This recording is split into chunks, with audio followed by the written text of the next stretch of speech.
आता आपल्याला आपल्या मुलींना पण थोडं अलर्ट राहायला सांगणं जरुरी आहे की एकदा आपल्या कल्चरवर आपण खूप प्रामाणिकपणे आणि प्रेमाने आपला कल्चर फॉलो केला ना, असे केसेस नाही आहेत. काही ठिकाणी बातम्या तुम्ही वाचल्या असेल, कॉर्पोरेट जिहाद संदर्भामध्ये काही ठिकाणी बातम्या तुम्ही वाचल्या असतील. नाशिकमध्ये TCS कंपनीमध्ये ज्या पद्धतीनं प्रकार झालाय, कॉर्पोरेटमध्ये तुम्हीही 1 दशक 1.5 दशकापेक्षा जास्त काम केलेलं आहे. या प्रकाराकडे तुम्ही कॉर्पोरेट क्षेत्रातल्या प्रतिनिधी म्हणून कसं बघता? नाही, मला खूपच असं खराब वाटतं आणि खेद आहे की कॉर्पोरेट्समध्ये हे होत आहे. आणि काही प्रमाणात जेव्हाही हे होतं, माझ्या वेळेस पण मी जेव्हा ऍक्सिस बँकेत होती तेव्हा अशा केसेस माझ्या पुढे झालेल्या आहेत आणि विसिल ब्लोईंग होऊन त्या मुलांना प्रॉपर त्याच्या अगेन्स्ट लिगल ऍक्शन झालेली आहे, कॉर्पोरेट ऍक्शन झालेली आहे. तर मला वाटतं असं काही झालं तर ते झाल्या आपल्याला विसिल ब्लोईंग करणं जरुरी आहे, समाजाला हे सांगणं जरुरी आहे, आपल्या सिनियर्सना सांगणं जरुरी आहे.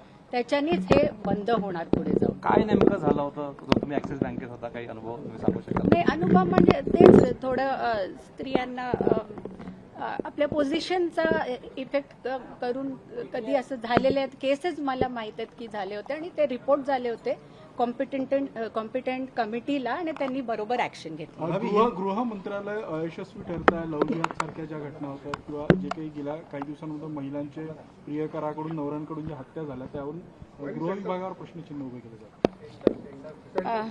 मला हे वाटतंय की जी प्रकरणं होत आहेत लव्ह जिहादची ती खूपच भयानक अशी आहेत.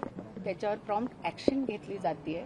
पण आता आपल्याला आपल्या मुलींना पण थोडं अलर्ट राहायला सांगणं जरुरी आहे की एकदा आपल्या कल्चरवर आपण खूप प्रामाणिकपणे आणि प्रेमाने आपला कल्चर फॉलो केला ना, असे केसेस नाही होत.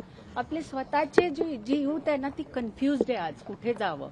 त्यांना बॅकिंग नाही आपल्या स्वतःच्या पुराणांची, वेदांची. आपण का नाही त्यांना कल्चर बनवत आपल्या प्रकारे? आपण तसं बनवलं तर ते आपल्याच रस्त्याने जातील. तर आपल्याला थोडं तिथे लक्ष देणं in terms of moral education, Indian values मध्ये जे आहेत ते केले तर खूप फरक पडेल. सारख्या प्रकारात सुद्धा खूप मोठ्या प्रमाणात राज्यात होताना दिसते आहे. कसं बघता तुम्ही? ते तर मी आधीच बोलली आहे की हे भयानक प्रकरण आहे. खरातांनी जे काही आपली बुद्धी किंवा आपलं ते ऑरा क्रिएट करतात त्याचा उपयोग ह्या गोष्टींसाठी केला आहे, याचा खूप खेद आहे. आणि स्त्रिया पण त्याच्या बळी पडल्या, वनरेबल स्त्रिया, याचं पण दुःख वाटतंय. आणि याच्या अगेन चांगली ऍक्शन चालू आहे, प्रॉम्प्ट ऍक्शन चालू आहे आणि त्यांना कडक अशी शिक्षा व्हावी ही प्रत्येक स्त्रीच्या मनातनं विनंती आहे. अमरावतीला जे घटना पुढे आलेली आहे त्यामध्ये जे सुरुवातीला आकडे मोठे सांगण्यात आले. विशेषतः माजी खासदार असलेल्या नवनीत राणासारख्या व्यक्तीकडनं जवळपास 180 मुली जे आहेत ते हिंदूच असल्याचा त्यांनी दावा केला होता. मात्र प्रत्यक्षामध्ये जे आहे ते तपासामध्ये ज्या मुली आढळून आहेत त्या फक्त मुस्लिम मुली आढळून आहेत. त्यामुळे त्यांच्या या वक्तव्याचं तुम्ही समर्थन करता का? नाही, रिअली सॉरी, मला नवनीत राणांचा हा काय केस आहे मला माहित नाहीये.